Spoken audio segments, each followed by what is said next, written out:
It's me again, Krissha, and for today's video ay magta-try naman po tayong gumawa ng choco butternut. So, yun guys, magdi-DIY tayo.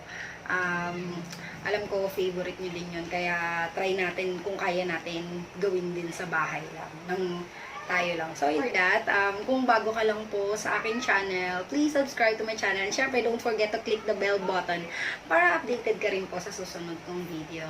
Yung gagamitin natin sa paggawa natin ng choco butternut is fudgy bar. So, yun guys. Sana natin.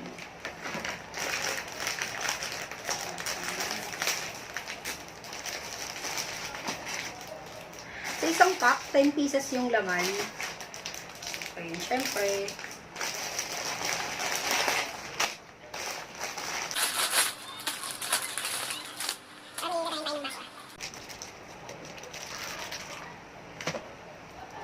Kailangan natin siyang durugin. Make sure na malinis yung kamay nyo guys ha. Hindi na ako nag-gloves. Tingnan ko, te. Konti lang.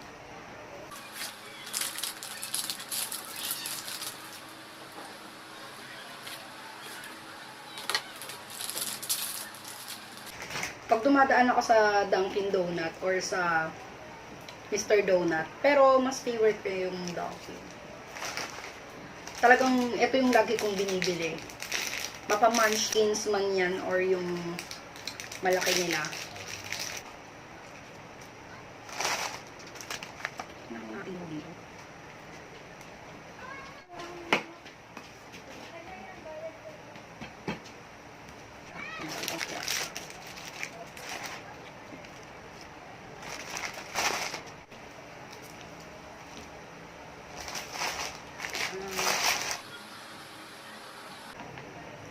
So, yung tabi muna natin siya. Tapos, next naman natin. Yan. Lagay tayo ng Milo.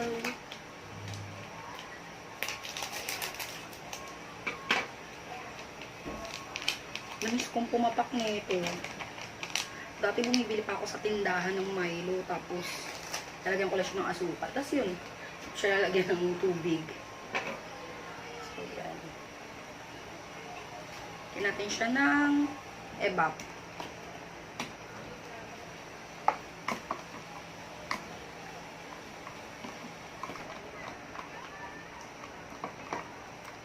Haluin muna natin siya ng maigi.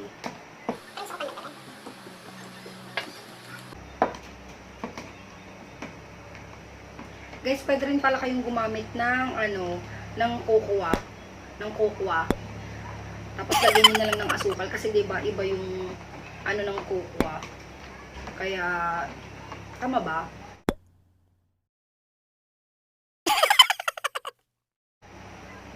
Ito hindi ko lalagyan ng asukal kasi matamis naman na yung Milo. So kung sa tingin nyo guys medyo dry siya, para mamaya hindi tayo mahirapan ibilog to, pwede naman nating lagyan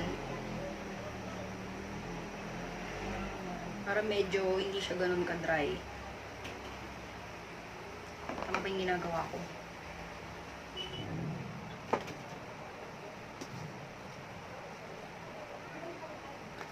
Na natin yung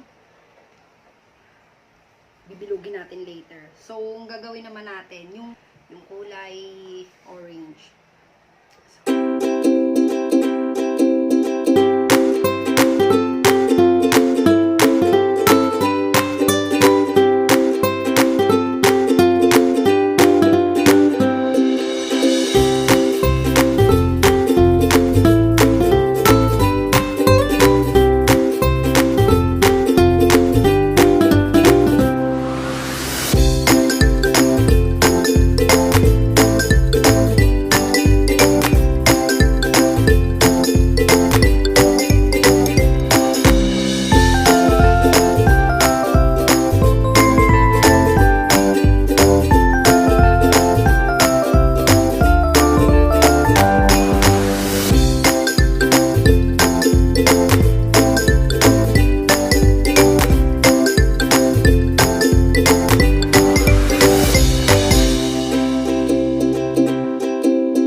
mukhang orange sa camera eh, pero orange siya sa personal.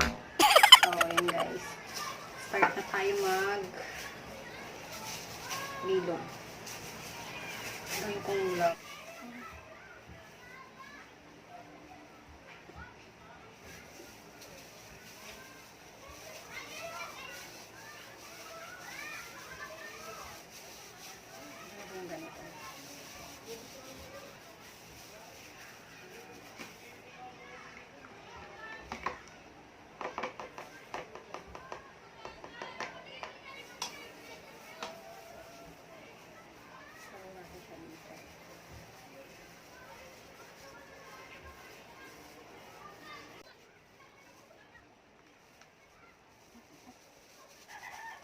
Plastic gloves. Ito. Wow.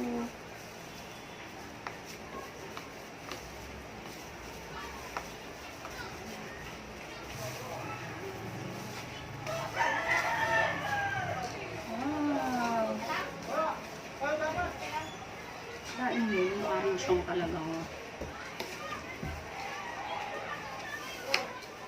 munchkin sa Dunkin' Donuts. Tapos na tayo, guys. Cute na yung tsura niya. Sa camera, parang hindi siya orange. Pero, pag sa personal, ganun yung tsura niya. Parang binibili din natin. Tapos na tayo. Ito ang ating finished product ng DIY Choco Butternut. So, yun guys. Tikman naman natin yung lasa.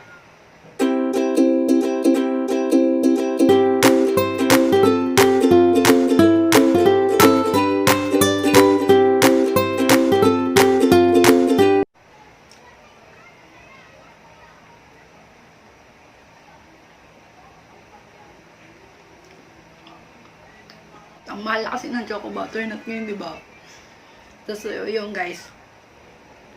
Medyo mas malambot lang siya compare dun sa talagang binibili natin sa Dunkin' Donut.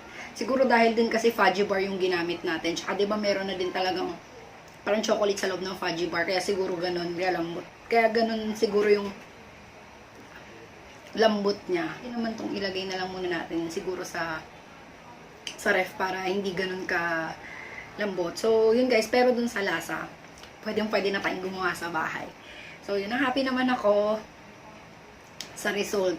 May nagawa na naman akong maganda ngayong araw na ito. Yun guys, sana may na-share na naman ako sa inyong konting tip or idea kung paano gumawa ng Choco Butternut sa bahay lang.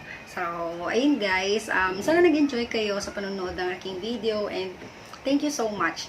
See you so much. Thank you so much sa lahat ng mga nanood. And, ayun, see you on my next vlog. Bye-bye!